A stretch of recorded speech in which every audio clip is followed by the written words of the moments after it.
आज आपके लिए एक गुमनाम स्टार को ढूंढ कर लाया हूँ। इंतहाई टैलेंटेड हैं, मिमिक्री आर्टिस्ट भी हैं, गाने भी गा लेते हैं, बल्कि अपना गाना रिलीज भी कर चुके हैं, लेकिन वसाइल की कमी की वजह से मजदूरी करने पर मजबूर हैं। जय नमस्कार देवियों सज्जनों, मैं अमिताभ बच्चन कौन बनेगा महाकरोड़पति में आप सबका स्वागत है। कि बसंती इन कुत्तों के सामने मत नाचना।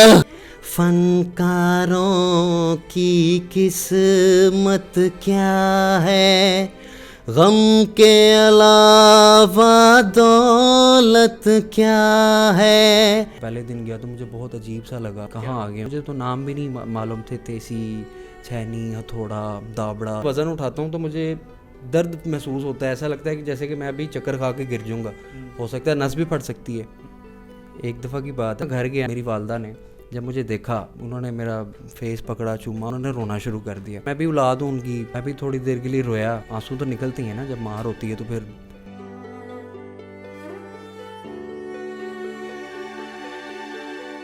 नाज़रीन, जब आप स्क्रीन पर स्टार्स को देखते हैं, उनके लाइफस्टाइल को, उनके ग्लैमर को, उनकी शोहरत और दौलत को, तो आप उनके सहर में मुब्तला हो जाते हैं, आप उनसे बहुत ज़्यादा मुतासिर होते हैं। लेकिन आप में से बहुत कम लोग जो हैं वो ये जानते होंगे या महसूस कर पाते होंगे कि ये जो स्टार्स हैं, ये जो हमें स्क्रीन पर जिनका हमें ग्लैमर नज़र आता है, जिनके कदमों में शोहरत भी होती है और दौलत भी होती है, ये किन मसाइल से गुज़र कर आते हैं, कितने तूफ़ानों का सामना करके आते हैं। तो मैं आज आपके लिए एक गुमनाम स्टार को ढूंढ कर लाया हूँ, जो इंतहाई टैलेंटेड हैं और ये मिमिक्री आर्टिस्ट भी हैं, गाने भी गा लेते हैं, बल्कि अपना गाना रिलीज़ भी कर चुके हैं, अदाकार बनना चाहते हैं, स्क्रीन पर काम करना चाहते हैं, लेकिन वसाइल की कमी की वजह से, गुर्बत की वजह से ये वो काम करने पर मजबूर हैं जो ये कतल नहीं करना चाहते, यानी ये लिटरली मजदूरी करने पर मजबूर हैं। तो आज मैंने जब इनकी नाज़रीन कहानी सुनी तो मेरी आंखें नम हो गई।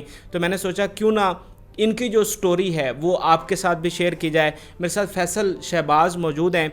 फैसल, शुक्रिया आप आए।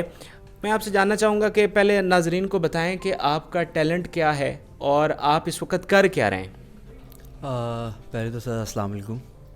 और सब मैं बेसिकली सिंगिंग भी करता हूँ और इसके अलावा मिमिक्री भी करता हूँ, जो कि बॉलीवुड के जो एक्टर्स हैं काफ़ी नाम पर, जिस तरह अमिताभ जी हैं, नाना पाटेकर जी हैं, सनी देओल, धर्मेंद्र, इस तरह करके, तो इन सब की मिमिक्री भी करता हूँ। ठीक है, और कर क्या रहे हैं इस वक्त? सर इस वक्त मैं मजदूरी कर रहा हूँ सर। ठीक है जी, राज मजदूरी। अच्छा फैसल, जब मैंने पहली नज़र में देखा, माशाल्लाह आपकी हाइट भी अच्छी है, खूबसूरत है, गुड लुकिंग है, तो मैंने समझा कि कोई हमारी किसी टॉप यूनिवर्सिटी पाकिस्तान की उसका कोई स्टूडेंट आया। लेकिन जब मैंने आपसे सुना कि आप मजदूरी करने पर मजबूर हैं, तो यकीन मानिएगा मेरी आंखें नम हो गई कि ये क्या मतलब हो क्या रहा है। तो मैं आपसे जानना चाहता हूँ कि मतलब किस तरह आप इतना टैलेंट और ये सारी चीज़ें और मजदूरी करने पर आप क्यों मजबूर हुए हैं? सर पहले तो मैं ये बताता चलूँ कि टैलेंट जो है वो तो बचपन से ही, मतलब मुझे शौक़ था एक्ट करने का, मिमिक्री करने का, सिंगिंग करने का। तो जैसे जैसे बड़ा होता गया वैसे वैसे शौक़ जो है और ज़्यादा बढ़ता गया। तो बेसिकली मेरी जो फैमिली है पीछे से, वो मतलब इतनी स्ट्रॉन्ग नहीं है। ठीक है कि मतलब कोई अगर हम बेसिकली 5 भाई हैं। मेरे वालिद साहब भी हैं, वालदा भी हैं, अल्लाह ताला उनको सलामत रखे, एक बहन भी है। तो बेसिकली कहने का मतलब ये है कि हम लोग पीछे से स्ट्रॉन्ग नहीं है इतने कि अगर 4 भाई कमा भी रहे हैं और एक अगर अपने शौक़ को पूरा करने के लिए स्ट्रगल कर रहे हैं, कुछ कर रहा है, तो मतलब उनको उसको करने दिया जाए। तो कुछ हालात ऐसे हैं कि ना चाह के भी जो है ना, मतलब करना पड़ता है, घर के लिए करना पड़ता है आपको। नहीं, आपने क्या मतलब कब ये सोचा मजदूरी करने का? आपको कोई और काम नहीं मिला कि ये तो मेरा ख्याल को बुरा काम नहीं है मजदूरी करना, हमारे बेशुमार लोग करते भी हैं, लेकिन बहुत सख्त काम होता है कि ये जो बंदे को कुछ नहीं मिल रहा तो फिर वो आखिरी मेरा ख्याल स्टेज यही होती है कि वो लिटरली जाकर जो है वो मजदूरी करे। तो ये किस तरह आप इस तरह आए, मतलब प्रॉपर मजदूरी की तरफ? सर मजदूरी की तरफ इस तरीके से या इस तरह से मैं आया कि आपको पता है कि आजकल जिस तरह की जॉब्स होती हैं उसके लिए आपको एजुकेटेड होना चाहिए, पढ़ा लिखा होना चाहिए। ठीक है, पाकिस्तान में रूल्स हैं कि भाई अगर आप कोई अच्छी जॉब भी मतलब अप्लाई करते हो यहाँ, तो वो FA BA की डिग्री आपसे मांगते ही मांगते हैं। ठीक है, क्योंकि मैं इतना पढ़ा लिखा नहीं हूँ। ठीक है, मैं 3rd या 4th स्टैंडर्ड तक मैं पढ़ा हुआ हूँ। इसके बाद नहीं मैं पढ़ा, बिल्कुल भी नहीं मैं पढ़ा, क्योंकि हालात ऐसे थे कि नहीं मतलब हो सका ना, नहीं पढ़ सका। सही है। तो बस बचपन से ही मतलब काम वगैरह करता रहा, ठीक है, कभी कुछ कर लिया कभी कुछ कर लिया। ठीक है। तो साथ ये भी मतलब शौक़ था मेरे अंदर कि भाई मैंने जो है ना मतलब एक्टिंग करनी है, मैंने मतलब मेरे अंदर टैलेंट है एक, ठीक है, उसको मतलब दिखाता गया अपने फैमिलीज़ को, मेरी फैमिली मेम्बर्स जो हैं, भाई बहन हो गए, कज़न, ये जो लोग मुझे जानते हैं उन सबको, तो उन सब ने फिर यही मोटिवेट किया इन बातों से कि भाई आप अच्छी कर लेते हो, मज़ीद अच्छा तब हो भी सकता है कि जब आप इसके ऊपर प्रॉपरली मतलब इसको आप आगे लेकर आओ ना। तो बस वो ऐसे करते करते सर, क्योंकि घर के हालात कुछ ऐसे नहीं थे कि मैं मतलब घर वालों को कह पाता कि भाई मुझे आप सपोर्ट करेंगे, मुझे पैसे दें, मैंने अपना सॉन्ग रिकॉर्ड करवाना है, या मैंने भाई अपने क्लिप बनाने हैं, या मैंने चैनल बनाना है। क्योंकि आजकल का दौर ऐसा है कि एक तो महंगाई बहुत ज़्यादा है, ठीक है, और सेकेंडली अगर आप कुछ दुनिया को दिखाना भी चाहते हैं ना, उसके लिए भी आपके पास कुछ ना कुछ होना चाहिए। जैसे कि फ़ोन है, आईफोन होना चाहिए, फिर उसको एडिट करना है, उसके लिए आपके पास सिस्टम होना चाहिए। तो ये सारी चीज़ें आती हैं पैसों से। सही है। नहीं, अच्छा, मुझे जो इंटरेस्टिंग चीज़ आप में लगी, और भी हमें काफ़ी टैलेंटेड लोग मिलते हैं, तो मैं दरअसल आपसे जानना ये चाहता हूँ कि आपने शौक़ को भी अपने ज़िंदा रखा हुआ है, कि आपने उसको भी नहीं मरने दिया कि अगर आप इतने ही आपके हालात ख़राब हैं तो आप मजदूरी कर दें, इस शौक़ को छोड़ दें। तो ये आपको किस तरह चीज़ मोटिवेट करती है कि आप साथ अपने शौक़ को भी ज़िंदा रखे हुए हैं, और आपकी मंजिल ये है कि आपने अदाकार ही बनना है, स्क्रीन पर ही काम करना है, लेकिन दूसरी तरफ आप सबसे मुश्किल जो है वो मजदूरी करने पर मजबूर हैं? सर बेसिकली मज़दूरी जो है ना मैं इसलिए कर रहा हूँ कि मज़दूरी करने से ये होता है कि एक तो जो है ना मतलब आजकल महंगाई बहुत ज़्यादा है, दिहाड़ी जिसको कहा जाता है हमारी ज़ुबान में, मज़दूरों की ज़ुबान में, दिहाड़ी अच्छी मिलती है, ठीक है। उसके बाद महंगाई इतनी है, घर के खर्चे हैं, फिर घर भी देखना होता है आपने, ठीक है। और मतलब आपका महीना स्टार्ट होता नहीं है, कुछ दिन गुजरते हैं, पता चल जाता है जी बिल आ रहे हैं, घर का किराया देना है, माल मकान आ रहा है, तो वो सारा कुछ मैनेज करना पड़ता है। उसके लिए सर मुझे जो लगा, क्योंकि मैं पढ़ा लिखा बिल्कुल भी नहीं हूँ, ठीक है, मैं पढ़ा लिखा होता तो मैं कुछ अच्छी जॉब कर रहा होता, कहीं लगा होता तो मैनेज हो जाता, ठीक है। जो कि मैं मजदूरी इसलिए कर रहा हूँ कि मैं अपने घर वालों को भी सपोर्ट कर सकूँ, ठीक है, जितना मुझसे होता है, और मैं अपना ये टैलेंट जो है ना इसको मैं ज़ाया ना होने दूँ। उसके लिए मुझे जैसी भी एफ़र्ट करनी पड़े, जितनी भी मुझे मेहनत करनी पड़े, मैंने एक वो कर लिया था, तैयार कर लिया था, बिल्कुल मैंने तैयार कर लिया था कि यार मैंने कुछ बनना है, ठीक है, और मैंने अपने घर वालों का भी ख्याल रखना है, उनको भी दिखाना है कि भाई अगर टैलेंट था ना मेरे में तो मैं उसको उस चीज़ मुकाम तक बिल्कुल लेके गया हूँ, और वो किस तरह मजदूरी करके, ठीक है, क्योंकि दिहाड़ी अच्छी मिल जाती है, उसमें मैं घर वालों को भी वो कर लेता हूँ, मैनेज कर लेता हूँ, बिल, किराए, राशन वगैरह इस तरह की चीज़ें, और बाकी टाइम जो मेरे पास पैसे बचते हैं वो मैं सेव करता हूँ। वो सेव ऐसे करता हूँ कि मतलब मैंने अगर 3 महीने का मैंने माइंड बना लिया कि भाई अभी मैंने पहले ऑडियो करवाना है अपना, ठीक है। ऑडियो करवाने के लिए मुझे पता चलता है जी ऑडियो जो है आपका कम से कम भी जो है ना मतलब अच्छा अगर कोई सुने तो वो ये ना कहे कि भाई वो बहुत बुरा है, मतलब किसने बनाया है, तो उसके लिए अच्छे पैसे देने पड़ते हैं। वो हमारे यहाँ पे कहावत है कि जितना गुड़ डालो उतना मीठा होता है। तो वो फिर 3 महीने का मेरा ये सेट होता है माइंड कि भाई मैंने 3 महीने में इतने पैसे इकट्ठे करने हैं जितने में मैं 15, 20, 25, 30 तक के राउंड अबाउट जो है ना एक अपना ऑडियो करवा लूँ, ठीक है। ऑडियो करवा लेता हूँ, उसमें पैसे भी सेव करने होते हैं और उसमें मैंने घर भी अपने देने होते हैं। तो जब ऑडियो हो जाता है मेरा, अभी रिसेंटली मैंने अपना वीडियो किया है एक, और मैंने इसी तरह से किया है कि यूट्यूब पे है, तो वो मैंने इसी तरह से किया कि 3 महीने पहले मैंने लग के करते हैं, वो पैसे इकट्ठे करते हैं, घर का निज़ाम भी चलाते हैं, और वो उस तरह बिल्कुल भी सर, बिल्कुल अपने खर्चे पर। अच्छा फैसल, देखने में आप एक नर्मो नाजुक से इंसान लगते हैं, लेकिन आप जो मुश्किल तरीन काम करते हैं सर्दियों में भी फिर गर्मियों में भी, तो वो कितनी मुश्किल होती है वो काम करते हुए? सर मुश्किल तो ये कह लें कि जब मैंने 2018 में मतलब ना 17-18 था आई थिंक, जब मैंने स्टार्ट की, 4 साल हो गए हैं मुझे करते हुए मजदूरी। तो जब स्टार्ट था ना तो मतलब जिस दिन मैं पहले दिन गया तो मुझे बहुत अजीब सा लगा यार, ये मतलब कहाँ आ गया हूँ, ये क्या है ये, मतलब मुझे तो नाम भी नहीं मालूम थे, तेसी, छैनी, हथौड़ा, दाबड़ा, इस तरह की चीज़ों बिल्कुल नाम नहीं पता थे। तो खैर मैं अल्लाह का नाम लिया, अल्लाह, तो शुरू हो गया।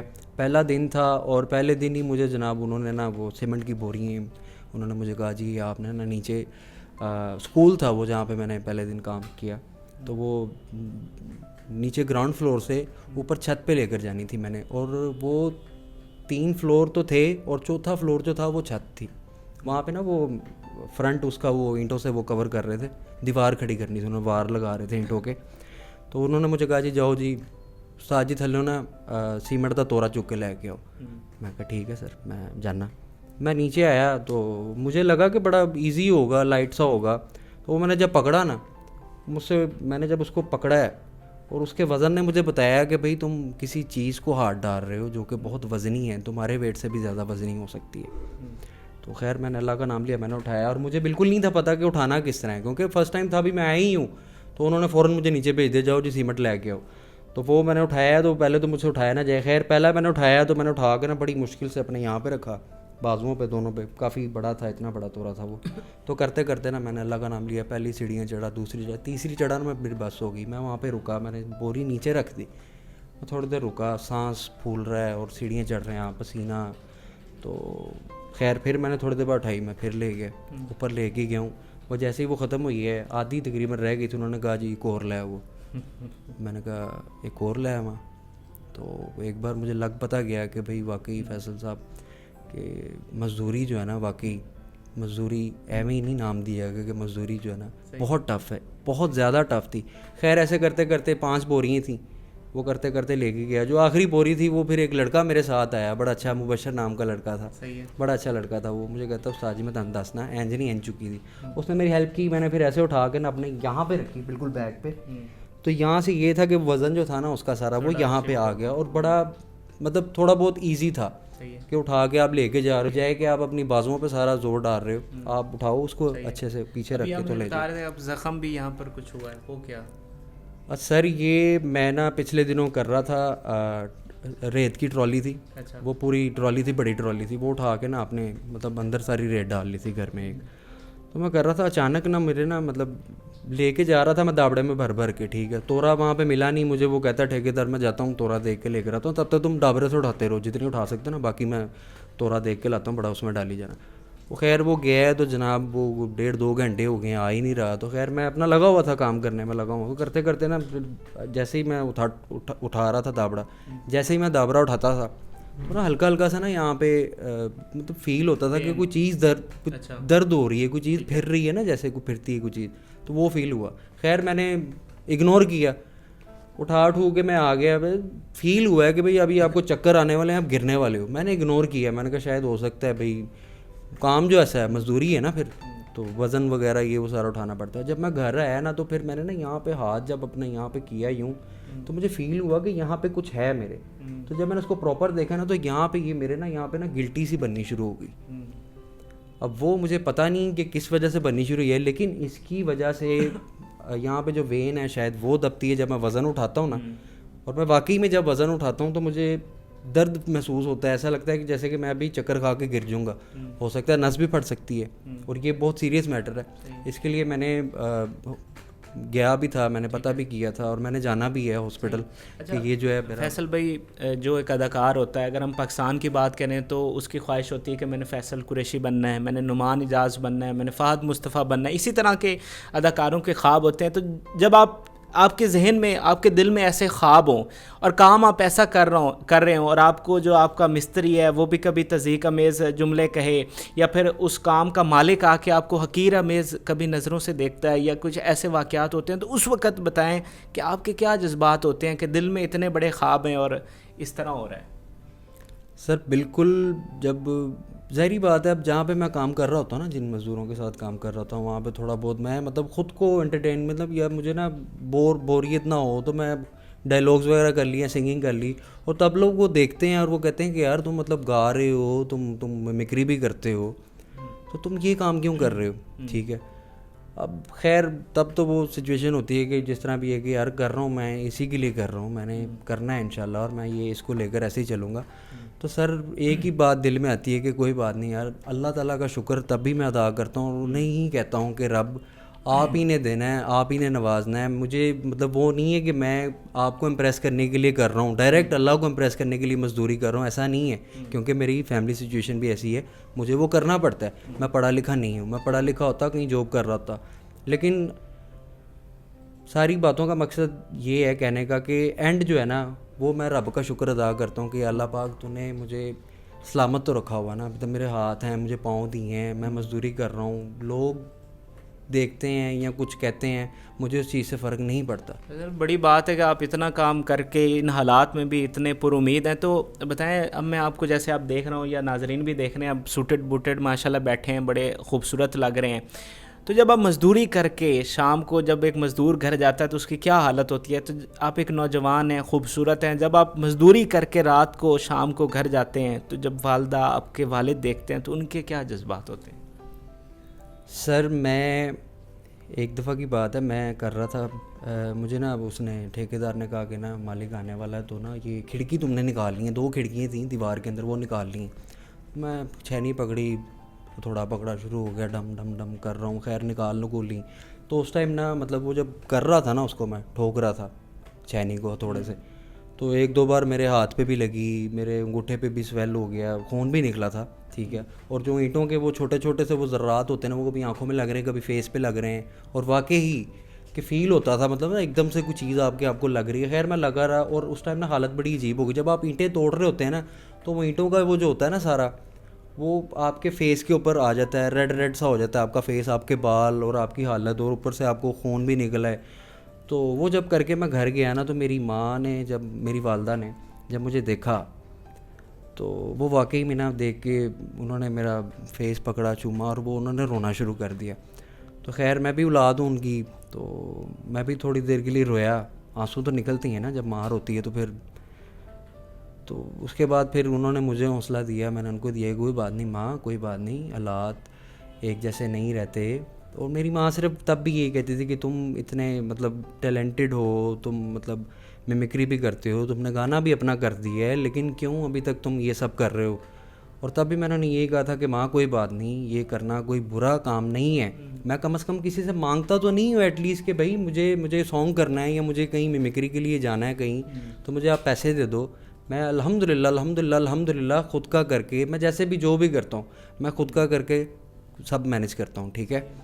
तो खैर वहाँ पे मैंने अपनी माँ को यही कहा कि कोई बात नहीं माँ, एक दिन आपकी यही औलाद जो है ना, यही बेटा, आपका वक्त और हालात ज़रूर बदलेगा इंशाल्लाह इंशाल्लाह। जैसे आप अच्छा, मुझे देख के रोई हैं या जैसे आपको जो फील हुआ है, माँ है, समझती है, दर्द होता है माँ को, जब माँ अपनी औलाद को देखे जिसने इतने प्यारों से, नाज़ों से पाला हो, इतने प्यार से पाला हो, हैं, तो वो जब इस हालात में देखे ना, तो तकलीफ़ होती है, बहुत तकलीफ़ होती है। अच्छा, जो हम अदाकारों को देखते हैं स्क्रीन पर, बड़े नर्म व नाजुक और अपने चेहरे का, स्किन का बड़ा ख्याल करते हैं, छोटी छोटी चीज़ों का बड़ा ख्याल करते हैं, जो अमीरों के बच्चे अक्सर इस फील्ड में आते हैं, तो छोटी छोटी उन चीज़ों का ख्याल रखा जाता है। तो मैं आपसे, अभी आप फेस की भी बात कर रहे थे, मैं आपसे जानना चाहता हूँ कि आप अदाकार बनना चाहते हैं, मजदूरी कर रहे हैं, तो फिर फेस भी आपका ख़राब होता होगा।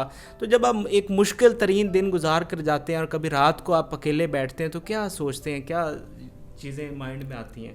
बिल्कुल सर, इवन कि जब मैंने स्टार्ट लिया था ना इस फील्ड में, तो मैंने ये चीज़ सोची थी कि यार मतलब हाथ पाँव अजीब हो जाएंगे, तुम्हारा फेस अजीब हो जाएगा, तो हो सकता है तुम्हें यहाँ पे मतलब अगर आपका टैलेंट नहीं भी अगर आपका वो हो रहा ना, तो कई बार ऐसा होता है कि आपको फेस या आपकी पर्सनैलिटी को देख के भी आपको ले लिया जाता है, कहीं ना कहीं एडजस्टमेंट हो जाती है, ठीक है।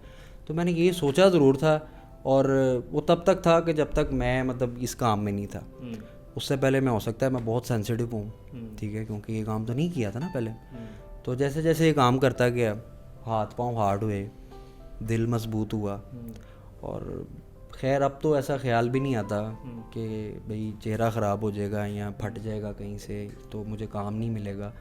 अल्हम्दुलिल्लाह ऐसी सोच नहीं आती। मैं हर हाल में अल्लाह का शुक्र अदा करता हूँ और रब को यही कहता हूँ कि अल्लाह आपने देना है जो देना है।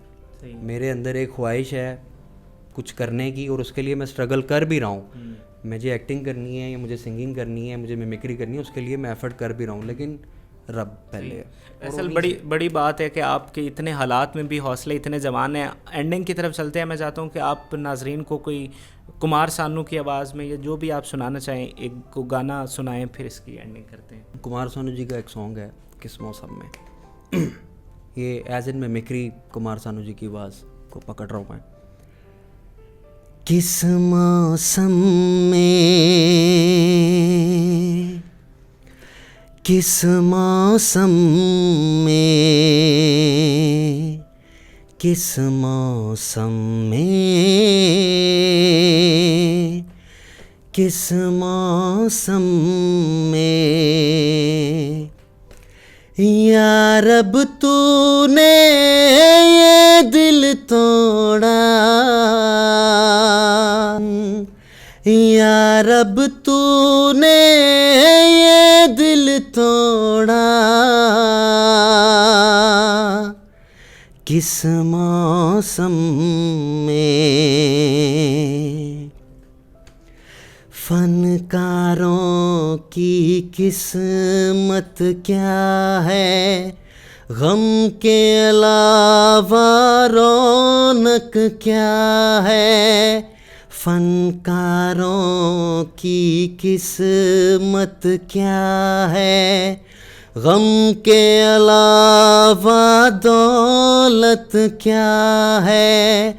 जिनमें खिज़ार सूखे पत्ते, जिनमें खिज़ार सूखे पत्ते, उन राहों से रिश्ता जोड़ा,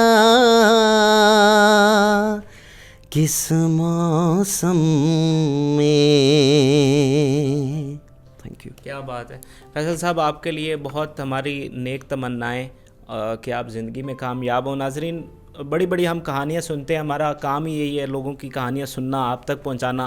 लेकिन मेरे लिए फैसल की कहानी इसलिए बहुत ज़्यादा इंस्पायरिंग है कि एक बंदा इस हद तक प्रैक्टिकल है, इस हद तक पॉजिटिव है कि वो उसने अपने शौक़ को भी नहीं मरने दिया और अपनी फैमिली को छोड़ा भी नहीं। हमने ऐसे ऐसे स्टार्स की कहानियाँ सुनी हैं जो फैमिली को छोड़ कर निकल जाते हैं और फिर अपना ख्वाब भी पूरा कर लेते हैं। लेकिन इनकी मेरे ख्याल से ये सबसे अच्छी बात यह है कि इन्होंने अपनी फैमिली को भी नहीं छोड़ा, फैमिली के लिए मजदूरी भी कर रहे हैं और साथ अपने शौक़ को भी ज़िंदा रखे हुए हैं। तो इनके लिए बड़ी नेक तमन्नाएं। आपको ये स्टोरी कैसी लगी मेरे साथ कमेंट सेक्शन में ज़रूर शेयर करें। फिल वक्त के लिए इजाज़त दीजिए। अल्लाह हाफ़िज़।